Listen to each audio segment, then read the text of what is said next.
talk to our children not about what they want to do, but about what God wants them to do. Ask kids, what do you think God wants you to be when you grow up? Pray for your boys.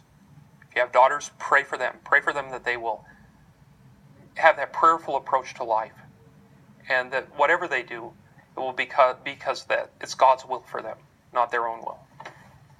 And tell them what Father Mearsman told me. If you do God's will, you'll truly be happy. It's interesting in the sense that I've been reading some devotions by a Catholic, a Jesuit priest from living during the time of the French Revolution, Father Gros, who's got some great stuff on EWTN.com. You go get to the documents, some wonderful stuff called Spiritual Maxims. But he had a little book, and so he's writing in the 1790s, and he has a book on the true marks of devotion. What are the true marks of devotion? And the top three were, number one, it's the glory of God. That's what it's all about. Number two, it's your holiness.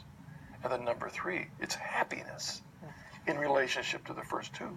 And then he says, on the contrary, the majority of Christians are more interested in salvation. And I thought that was interesting because my background as a Protestant, it was all about salvation.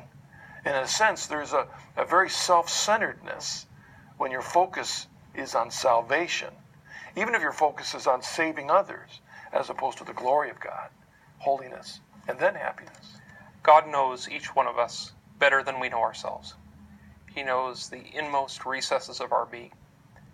And if we do God's will, He's going to lead us to what will make us fulfilled in this world and happy with Him forever in the next.